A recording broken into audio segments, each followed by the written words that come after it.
안녕하세요. 뉴스 속 날씨 김수현입니다. 기후변화로 인해 동물들의 서식지가 파괴되거나 줄어들고 있습니다. 전문가들은 연구를 통해 동물 멸종의 위기를 경고하고 있는데요. 이 중에는 과거의 기후변화가 어떻게 동물들의 멸종에 개입했는지에 대한 연구도 있습니다. 그래서 오늘은 많은 동물들 중에서 최상위 포식자인 고양이과와 동물이 어떻게 기후변화에 영향을 받는지에 대해 이야기 나눠보도록 하겠습니다. KU의 반기성 센터장 나오셨습니다. 안녕하세요. 네, 안녕하세요. 네. 사실 이 공룡들의 멸종 연구 굉장히 많았지 않습니까? 최근에는 이 고대 원숭이들도 기후 변화 때문에 사라졌다 이렇게 발표가 됐다고요? 네, 그렇습니다. 이 독일 티빙겐 대학교의 연구인데요. 키가 4m, 몸무게는 400에서 한 500kg 정도. 그러니까 이제 영화 속의 뭐 킹콩 정도 크기 이런 원숭이가 갑자기 사라졌다 그래요. 네.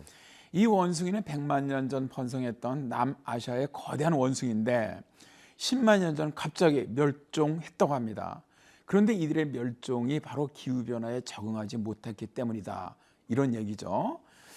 헤르베 보체렌스 연구원의 추정으로는 이 원숭이는 숲에서 과일이나 열매만 섭취를 했고 고기는 아주 전혀 먹지 않았다래요. 그러다가 이제 12만 년 전 홍적세가 닥치면서 이들이 살던 열대 지역은 사바나 지역으로 변해갔다고 합니다. 그러면서 과일이나 열매가 줄어들었고 이들은 이에 적응하지 못하면서 사라졌다는 것이죠.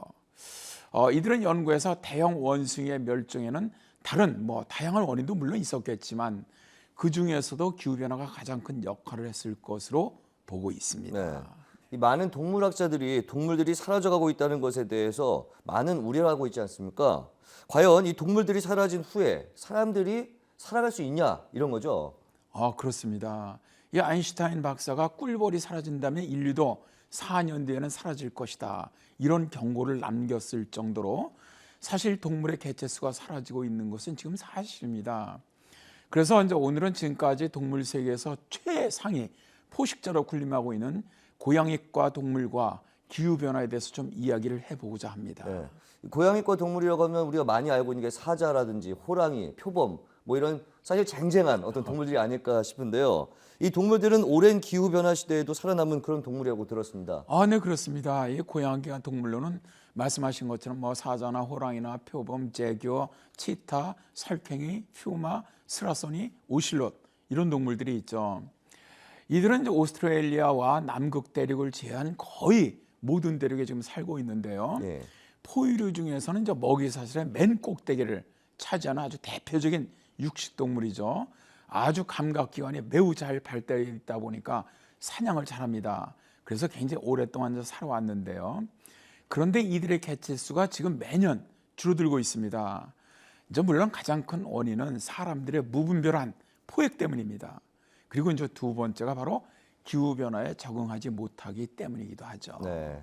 고양이과 동물에 대해서 좀 이야기를 나누고 있는데 그 중에서 첫 번째 하면 사자가 아니겠습니까? 그 이집트 고대인들은 이 사자를 불가사의한 어떤 힘 그리고 왕의 위엄 뭐 이렇게 생각을 했었고 또 사자는 용기를 상징하는 그런 느낌도 있지 않습니까? 그렇습니다. 저 사자들은 보통 한 10년에서 14년 정도 살아요. 그리고 아주 전형적인 육식성 동물로 버팔로라든가 얼룩말, 임팔라 등 중대형 동물이나 특이하게 설치류, 또 코끼리 등 대형 동물을 잡아먹기도 합니다. 저 주로 사는 곳은 사하라 아래쪽의 아프리카 지역 그리고 이제 인도인데요. 기후에 따른 이 사자의 갈기가 좀 달라요. 네. 사자의 갈기는 열의 손실을 막아주는 역할을 하는데 그러다 보니까 남쪽의 따뜻한 지역에 사는 사자는요, 이 갈기가 작아요. 그리고 얇은 그런 갈기를 가지고 있는데 그런데 이제 차가운 북쪽에서 사는 사자 같은 경우는 열 손실을 막기 위해서 아주 풍성한 그런 갈기를 가집니다. 네. 우리나라 이 동물원에 있는 사자 갈기를 보면요, 매우 풍성하거든요. 이게 이제 바로 이 때문인데요. 그런데 이제 말씀하신 것처럼 이제 사자가 최근에 개체수가 아주 급격히 줄어들고 있습니다. 이게 이제 바로 기후 변화 때문이라고 이제 전문가들은 얘기를 하는데요. 네. 아프리카에 만연하고 있는 가뭄으로 인한 전염병 악화 때문입니다. 사자들에게는요, 디스템퍼라는 전염병이 한 6년에서 7년마다 주기적으로 발생한다래요. 보통은 별다른 증상이 없이 그냥 지나는데 1994년과 2001년에 발생했던 디스템퍼는 이례적으로 사자들을 대거 죽게 만들었습니다. 이것은 당시 극심한 가뭄 때문에 사자의 주 먹이였던 버팔로들이 영양실조로 면역력이 떨어지면서 진드기 등 해충에 대거 감염되었다래요. 근데 포식자인 사자는 뭐 감염돼서 힘이 없어진 버팔로들을 아주 손쉽게 사냥하는 것까지는 좋았어요. 네. 근데 그 다음에 뭐 이 감염된 버팔로를 먹은 사자들 역시 해충에 감염되고 마른 것이죠. 이제 그러다 보니까 디스템퍼 바이러스와 해충에 동시에 감염이 되었고 면역력이 아주 급격히 떨어지면서 많은 사자들이 죽어가는 것이죠. 네. 작년에 우리나라에서 이 호랑이를 소재로 한 영화가 개봉하기도 했었지 않습니까? 민간에서는 산군이라 부르는 일종의 이 호랑이 숭배 사상도 있는데 호랑이의 경우는 어떻습니까? 우리나라 뭐 신화에서는 이제 호랑이가 단군 신화에 나오죠. 예. 그리고 이제 효 또 보훈의 동물도 묘사되기도 합니다. 그런데 이제 아시아의 맹주인 호랑이가 최근에 기후 변화로 인해서 서식지가 파괴되면서 개체 수가 줄어들고 있다래요. 예를 들어서 이제 인도와 방글라데시에는 호랑이 서식지는 순다르반스가 있습니다. 이곳은 이제 세계적인 아주 최대 맹그로브 습지로 한 250마리 정도 이런 호랑이가 살고 있는 곳인데요. 예. 최근에 이제 기후 변화로 인한 해수면 상승 또 해안 침식으로 인해서 이런 순다르반스가 파괴되면서 호랑이 서식지가 줄어들고 있다래요. 그리고 이제 이런 맹그로브 숲이 파괴되면은 호랑이의 주 먹이인 악어라든가 물고기라든가 큰 게 같은 것들이 줄어들어요.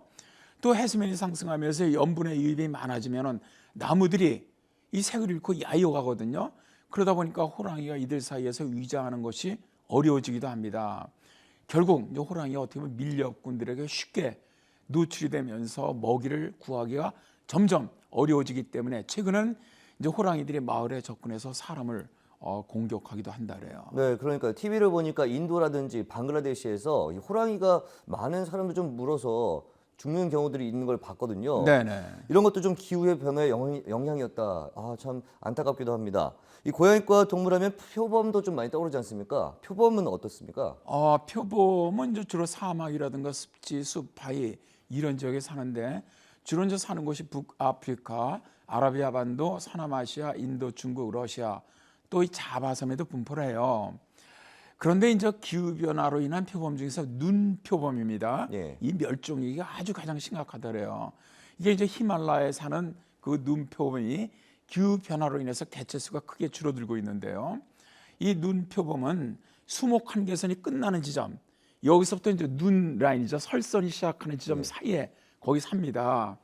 그런데 이제 기후 변화로 인해서 기온이 따뜻해지고 습해지면서 수목 한계선과 함께 설선이 상승하게 되고 그렇게 되면 눈표범 또한 높은 곳으로 올라가서 생활을 하게 되거든요. 예.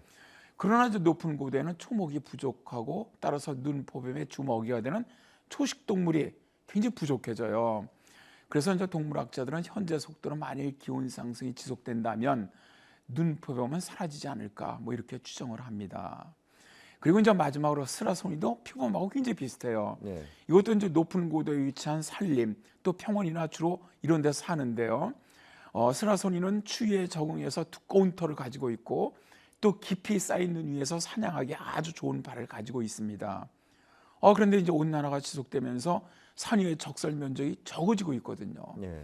그러면서 스라소니의 주 먹이인 토끼들의 개체 수가 급격하게 줄어들면서 스라소니의 숫자도 줄어든다는 것이죠. 네, 그렇군요. 오늘 말씀 고맙습니다. 네, 감사합니다. 네, 동물의 왕국에서 적수가 없는 사자, 호랑이, 표범들이 기후변화로 사라져간다니 매우 안타깝습니다. 특히 여기에 더해서 사람들의 탐욕에 의한 무차별한 사냥도 고양이과 동물의 멸종을 부채질하고 있는데요. 이제는 정말 동물과 더불어 사는 지혜가 필요하다는 생각을 해봅니다. 뉴스 속 날씨 오늘 준비한 소식은 여기까지입니다. 시청해주신 여러분 고맙습니다.